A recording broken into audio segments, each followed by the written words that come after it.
umubong ang posibilidad na magpalit na naman ng liderato sa Senado. Live mula sa Senado nangungun. Kaso ang problema dyan, mga kababayan, matibay talaga si Tito Sen. Lagi ko naman sinasabi, kapag magaling yung Senate President, malabo po talagang mapatalsik yan. Lalo na kung wala naman talagang numero, yung gustong magpatalsik at gustong maging Senate President. Ano po, kasi meron dyan lumalabas na balita na di umano pinipilit daw itong si Senator Legarda ni Cayetano at ni Amy Marcos na i-take over yung Senate presidency, mga kababayan, or di kaya naman tumakbo sa pagka-Senate President. Kaso nga lang ang problema, mga kababayan, mukhang tinabla ata. Allegedly mukhang tinabla ata, mga kababayan, itong si Cayetano at itong si Amy Marcos. Kaya ang ending, nga sila kanina. Hindi sila nagtagumpay kasi kulang sa numero. Ano po, anyway, tuloy pa natin. Sa balita, si News 5 Senate Correspondent Mayan Los Baños. Mayan, saan galing ang bali-balitang yan at anong sabi ng mga senador tungkol dito?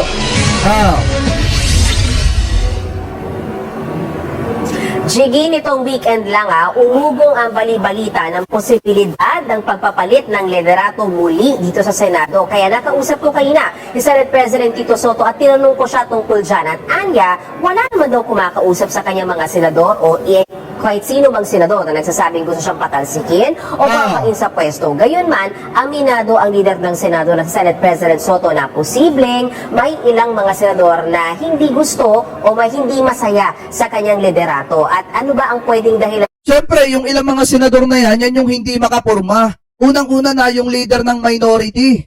Yan yung gustong-gusto, mga kababayan, at kating-kati na maging Senate President. Kaya nga ginagawa nila lahat para lang makakumpleto, makakuha ng numero, para maging Senate President itong kating-kating ito na leader ng Senate minority, mga kababayan. Ang problema, pagka magaling talaga yung Senate President, mahirap po talaga mapatalsik yan. Ilan dyan, Jiggy? Posible daw na yung balasahan sa komite. Kung matatandaan mo, Jiggy, nag-report ako sa iyo last week tungkol doon sa naging desisyon ng mayorya na palitan ni Senator Amy Marcos bilang chairman ng Senate Committee on Foreign Relations. Bakit? Dahil major committee ang Senate Committee on Foreign Relations. Kaya dapat daw mapunta yan sa miyembro ng majority bloc. Pero si Senator Amy kasi, ay pagkakaalam nga natin, matagal na siyang miyembro ng minority bloc. Pero, sabi ni Senate President Soto, kumpiyansa naman siya at base sa kanya pakikipag-usap sa kanya mga colleagues dito sa Senado, solid ang suporta sa kanya ng majority bloc. At hindi nga raw niya kailangan na magsagawa ng loyalty check dahil lagi rin naman niya nakakausap sa chat group yung kanya mga kasamahan dito sa Senado. Pero at saka, mga kababayan, ito take note, wala talagang bilang yung minority. Lalo na ngayon, mga kababayan, ito nga basahin muna natin, ito nakita nating balita, galing po sa Abante. Kasi sabi po dito, dahil wala raw si Bato, yung 13 na boto para patalsikin si SP Soto, malabong mangyari. Kasi nga, di ba, nagtatago si Bato de la Rosa? So sabi po dito, ito daw, mahihirapang palitan si Senate President Tito Soto dahil kukulangin sa boto at ayaw rin umanong makialam ng ilang senador. Ayon sa source ng politiko, anang source, ang patuloy na pagliba ni Senator Ronald Bato de la Rosa ay naging dahilan para hindi daw po maisakatuparan ang anumang seryosong pagtatangka. Napalitan daw po itong si Tito Sen. Sabi pa dito, kinakailangan umano ng 13 o 13 na boto para mapatalsik si Soto pero malabong makamtan dahil wala daw itong si De La Rosa at ayaw nga ding makialam nung ibang mga senador patungkol po dito sa pagtatago ni Bato de la Rosa. So sabi pa dito, dagdag niya, sina Senator Bongo at Robin Padilla na parehong kabilang sa minority bloc ay walang gana na palitan si Soto. Kaya mas mahihirapan pa ang anumang planong pagbabago sa Senate leadership. Bato is absent while Bongo and Robin Padilla are cool to electing a new Senate President. That means getting 13 votes, it's at all order, mga kababayan. O ibig sabihin, mahirap. Hihirapan sila na makompleto yung 13 boto na yon. Kaya nga meron dyan mga lumalabas na balita na di umano, nililigawan. Etong allegedly nililigawan ni Alan Peter Cayetano at ni Amy Marcos, eto pong si Loren Legarda. Na tumakbo sa pagka-Senate President. Dahil nga daw, inaapi ng admin, eto daw pong si Congressman Leandro Lebiste. Kaso nga lang, ang problema, mga kababayan, mukha po atang tinabla. Ano po sasabi pa dito? Basahin pa natin. Si De La Rosa, dating PNP chief ay hindi na nagpapakita sa publiko mula noong Nobyembre 2025. Matapos daw mga kababayan sabihin ni Ombudsman Boyeng Rimulya na may warrant of arrest na ang International Criminal Court laban daw po sa kanya. So yan yung dahilan mga kababayan kung bakit malabo. Ito pong si Tito Sen na mapalitan bilang Senate President. Dahil nga, bukod sa wala na pong bilang, ay maliwanag mga kababayan na si Robin Padilla at ito pong si Bongo ay ayaw ng palitan. Itong si Tito Sen bilang Senate President. Ano po, dahil siguro nakikita nila yung pamumuno ni Tito Sen na talagang okay naman. At talagang masasabi po natin mga kababayan na wala pong kinakampihan at wala pong pinapanigan. Maliwanag na ang sinusunod ni Tito Sen ay yung sinasabi ng konstitusyon. So ngayon, eto, pakinggan din muna natin itong interview ni Alan Peter Cayetano bago po tayo pumunta ulit dito mga kababayan. Eto, i-play po natin.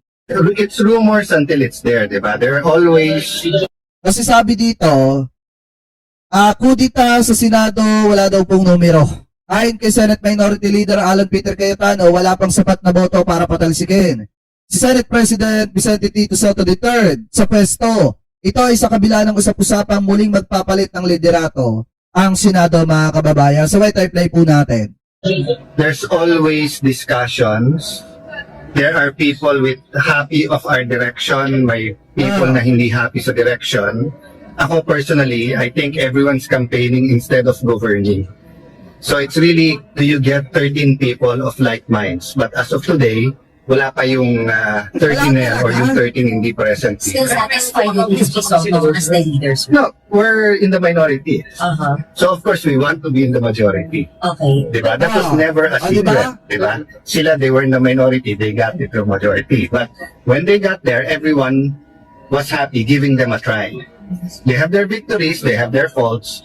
But yun nga, kung ako tatanungin mo, parang there's a national campaign going on. It's issues that are not gut issues, no? It's the direction that's important to us sa minority. Ongoing ang Maraming discussion. para mapalitan yung leadership, sir? All kinds of pag-uusap. Paano baguhin yung direction? Kamusta yung leadership? Wala na. Makakatrese ba? That's never been a secret. But no 13 yet. No 13 yet. Physically, wala. Ayan di ba nga kayo? Hindi nyo talaga mapapatalsik si Tito Sen. Talagang nga kayo ngayon. Kasi unang-una, yung iba mga kasama nyo na sumama sa inyo noon, ayaw na makisama sa inyo. Kasi ganun lang, alam nyo mga kababayan, sa totoo lang wala naman din mababago.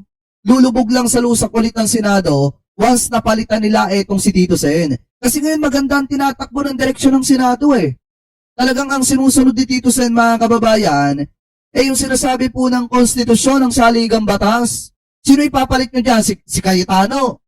Sino ipapalit nyo dyan? Si Amy Marcos. Ano mangyayari sa Senado kapag kaya mga yan ang naging Senate President? O di may hinto na naman yung investigasyon ng Senate Blue Ribbon Committee sa maanumalyang flood control pag nagpalit na naman kayo ng liderato ng Senado.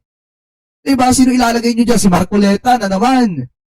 Di pagtatanggol niya lang ang mga diskaya. Diba mga kababayan? Pagpatuloy na lang sana ni Tito Sen yung pamumuno niya bilang Senate President at ipagpatuloy ang investigasyon sa maanumalyang flood control diyan po mga kababayan sa Senado para nang sa ganun malaman ulit ng taong bayan kung sino ba yung mga sangkot na yan na dapat managot sa mga kababayang Pilipino po natin. Anyway, tuloy pa natin ito. Sige, ano man daw ang mangyari, handa si Senate President Soto. Pakinggan natin ang bahagi ng kanyang pahayag. Tatanungin mo ako, ano bang iniisip ko na maaaring hindi na pagawa ang ilan sa mga kasama. Baka dahil mahigpit ako sa insertion sa budget. Pero may nagpa... Siguro hindi makaporma yung iba. Siyempre, kating-kating mangurap, hindi makaporma kay Tito Sen, baka kaya gustong patalsikin etong si Tito Sen. Alam nyo ba mga kababayan na ito, makakwento ko lang ulit. Lagi ko to sinasabi, matatagal dito, alam nyo yan. Nung si Tito Sen mga kababayan ay tumakbo sa pagiging Vice President, bago niya nilisan yung Senado, bago niya nilisan yung Senado bilang Senate President ng mga panahon na yan, pakitama na lamang po ako kung ako po ay mali, ibinalik niya ng buong buo sa kaban ng bayan yung budget mga kababayan ng Senado. Di ba? Pakitama na lamang po ko kung ako po ay mali. Ibinalik niya ng buong buo yon. I think 150 million ata yon. O 100 million, wala siyang binawas kahit piso. Ibinalik na sa taong bayan. At saka ito yung nag-iisa mga kababayan na senador na hindi po kumuha ng driver. Siya yung nagmamaneho ng sarili po niyang sasakyan. Yun lamang pa. Yun lamang po, mga kababayan talaga, yung isa sa talagang masasabi natin na ito pong si Tito Sen, talagang pagdating po sa pagiging public servant, hindi talaga matatawaran. Dahil unang-una, first time nyo lang makakakita ng senador na hindi pinagmamaneho ng iba. Siya nagmamaneho ng sasakyan po niya, at the same time, ibinabalik niya ng buo yung pera sa kabanang bayan. Hindi siya nangurakot mga kababayan at wala po siyang issue ng ganyan. Anyway, tuloy pa natin. Paramdam SP na hindi masaya sa liderato ninyo? Hindi, wala naman. Wala naman nakakarating sa akin.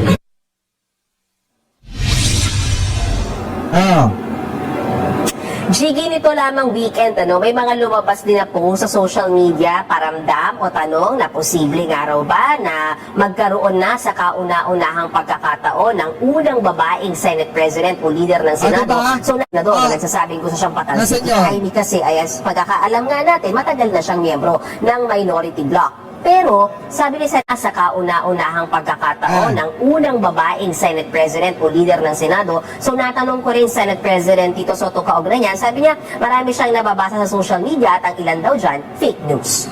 Thank you very much po. Ingat po kayo palagi. God bless. Maraming salamat po. Yung mga hindi pa nakakapag-follow, follow nyo po ako dito At yung mga kababayan Pilipino po natin na tawag dito, na hindi po nakakalimutan na huwag mag-skip ng ating mga ads. Thank you po. Maraming salamat po sa inyo. Thank you very much po.